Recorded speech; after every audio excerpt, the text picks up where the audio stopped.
Les VLAN permettent de créer des limites afin d'isoler le trafic.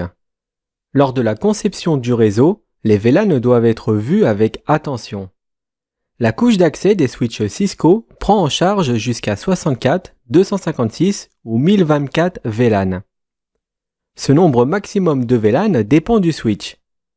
Dans les switches Cisco, par défaut, il y a des VLAN qui sont déjà préconfigurés. Le VLAN par défaut des switches est le VLAN 1. D'ailleurs, le protocole CDP l'utilise pour découvrir ses voisins. Une bonne pratique de sécurité est de séparer la gestion du switch des utilisateurs. Ça permet d'empêcher les utilisateurs de tenter d'établir une connexion telnet sur les switches. Pour pouvoir administrer un switch à distance, il faut lui configurer une adresse IP.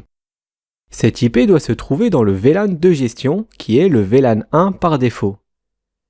Il est aussi très conseillé de modifier le VLAN natif par défaut par un autre VLAN, par exemple le 99. Quand on configure un trunk, il faut s'assurer que le VLAN natif est bien le même d'un switch à un autre. Car si les extrémités sont différentes, alors des boucles de spanning tree peuvent se produire. Dans ce cas, l'iOS remontera des erreurs sur la console.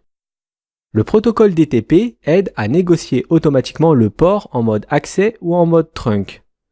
Pour ça, il existe deux types de modes.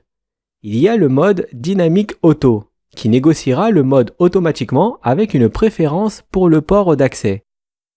Et le mode Dynamic Desirable, qui est la même chose que le Dynamic Auto, sauf qu'il a une préférence pour le port trunk.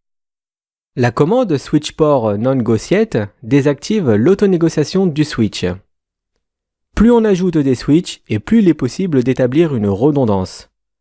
La connexion de deux switches au même segment de réseau assure une continuité de service s'il y a des problèmes avec l'un des segments. La redondance permet d'assurer et d'améliorer la disponibilité du réseau. Mais le problème, c'est qu'avec une mauvaise conception, des boucles réseau peuvent se produire. Dans un réseau commuté, c'est-à-dire où il y a plusieurs switches, les trames Ethernet doivent n'avoir qu'un seul chemin entre deux points. C'est ce qu'on appelle une topologie sans boucle. Par exemple, sur cette topologie, une trame qui part du PCA pour aller vers le PCB pourra soit passer par le segment 1 ou bien par le 2. Nous avons donc une boucle réseau. Le problème, c'est que ça génère des tempêtes de broadcast et ça peut faire tomber le réseau. Quand une tempête de broadcast se produit, tous les liens saturent car les broadcasts tournent en rond sur les boucles et les tables MAC des switches deviennent complètement folles. Pour éviter cette boucle, on pourrait très bien déconnecter physiquement le câble du segment 4. Comme ça, il n'y aurait qu'un seul chemin entre le PCA et le PCB. Les paquets passeront obligatoirement par le segment 1. Mais un bon réseau doit offrir de la redondance pour proposer un chemin alternatif en cas de panne d'une des liaisons ou bien d'un switch. La solution aux boucles est le protocole Spanning Tree. C'est un protocole réseau de couche 2 qui permet d'avoir une topologie sans boucle et ce, même avec de la redondance. Le Spanning Tree oblige certains ports à être dans un état bloqué pour ne pas faire de boucle. Et s'il y a un problème avec l'un des segments du réseau, le Spanning Tree rétablira le chemin bloqué. Par exemple, si le segment 1 tombe, alors le Spanning Tree ouvrira automatiquement le segment 4 pour faire passer les trames. L'algorithme du Spanning Tree permet de garantir un seul chemin entre deux points réseau. Pour cela, il bloque administrativement certains ports des switches. Sur les switches Cisco, le Spanning Tree est activé par défaut. Chaque VLAN est un domaine de broadcast unique. Les ordinateurs sur des VLAN séparés sont par défaut incapables de communiquer. Pour autoriser une communication entre VLAN, il faut faire du routage inter-VLAN. Cela est faisable uniquement avec un périphérique de couche 3 comme un routeur, car ces interfaces peuvent être connectées à des VLAN séparés. Pour rappel, le switch est un périphérique de couche 2. Il y a trois manières différentes pour faire du routage inter-VLAN. Par exemple, on peut le faire avec un routeur qui dispose d'une interface séparée dans chaque VLAN. C'est ce qu'on appelle du routage inter-VLAN traditionnel. Les VLAN sont associés à des sous-réseaux IP. Cette configuration facilite le routage dans un réseau de plusieurs VLAN. Sur cette topologie, les PC du VLAN 10 doivent passer par le routeur pour pouvoir communiquer avec ceux du VLAN 20. Le problème avec cette solution, c'est qu'il faut utiliser une interface du routeur pour chaque VLAN. Plus il y a de VLAN et plus il faut bloquer des interfaces sur le routeur. Cette solution n'est donc pas vraiment évolutive. Une autre solution consiste à utiliser un switch de couche 3. Certains switches sont capables d'effectuer des fonctions de couche 3, ce qui permet de remplacer le routeur, car un périphérique de couche 3 est capable d'effectuer le routage inter-VLAN. Traditionnellement, un switch est un périphérique de couche 2, c'est-à-dire qu'il examine l'entête de la couche 2 là où il y a les adresses MAC pour acheminer les paquets, et le routeur examine la couche 3 là où il y a les adresses IP pour effectuer le routage. Un switch de couche 3 combine la fonctionnalité d'un switch et d'un routeur dans un seul et même appareil. Il switche le trafic lorsque la source et la destination sont dans le même VLAN et route le trafic lorsqu'ils sont dans des VLAN différents, c'est-à-dire sur différents sous-réseaux IP.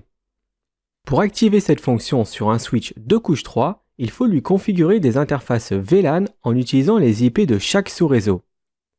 Cette option est plus évolutive que la première option, celle du routeur avec une interface séparée pour chaque VLAN.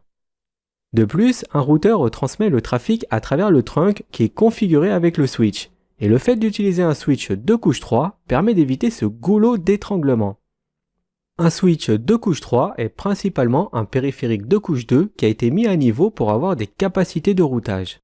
Et un routeur est un périphérique de couche 3 qui peut effectuer certaines fonctions de switching. La dernière option est connue sous le nom de routeur on a stick. L'avantage de cette solution, c'est qu'ici la configuration du routage inter-VLAN ne demande pas de bloquer une interface physique par VLAN. Il est possible de créer des sous-interfaces qui appartiennent chacune au sous-réseau IP des différents VLAN. Ce qui signifie qu'une seule interface physique permet de relier le trafic entre plusieurs VLAN. Le routeur effectue le routage inter-VLAN à l'aide de ces sous-interfaces. Ce sont des multiples interfaces virtuelles qui sont associées à une seule interface physique. Chaque VLAN doit avoir sa propre interface virtuelle, c'est-à-dire qu'elles doivent être configurées indépendamment avec une adresse IP. En général, on configure les sous-interfaces avec des sous-réseaux qui correspondent au nom des VLAN. Par exemple, dans cette topologie, la sous-interface 0.10 correspond au VLAN 10 et 0.20 au VLAN 20. Ce qui facilite grandement la compréhension du réseau, surtout pendant le dépannage.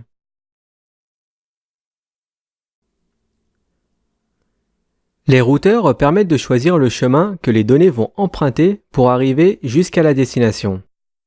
Ce sont des équipements qui ont plusieurs cartes réseau, dont chacune est reliée à un réseau différent.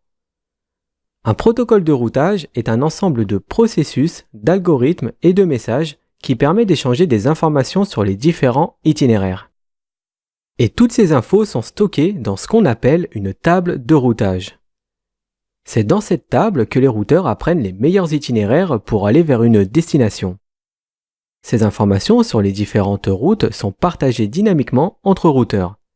C'est-à-dire que lorsqu'un routeur reçoit des infos sur une nouvelle route, ou bien simplement un changement d'itinéraire, alors il mettra à jour sa propre table de routage et il partagera ces infos aux autres routeurs. De cette façon, tous les routeurs ont des tables de routage très précises qui sont mises à jour dynamiquement. Tous les protocoles de routage ont le même but, c'est d'apprendre les réseaux distants et de s'adapter rapidement dès qu'il y a un changement dans la topologie. Et pour y arriver, tout dépend de l'algorithme du protocole de routage et de ses caractéristiques. Tout ce travail pour calculer les itinéraires utilise la mémoire et le processeur du routeur. Et de plus, quand les routeurs partagent leurs informations sur les différentes routes, ça consomme de la bande passante.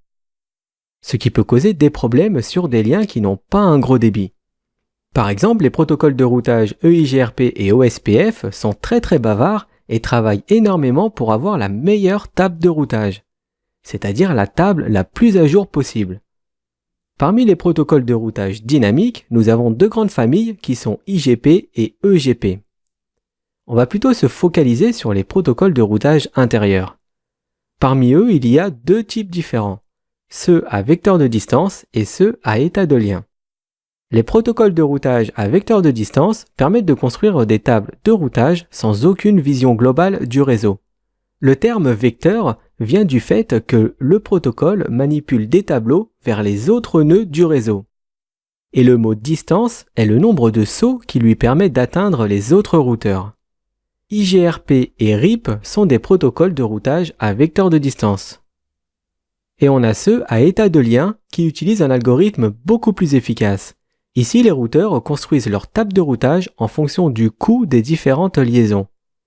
OSPF et ISIS sont des protocoles de routage à état de lien.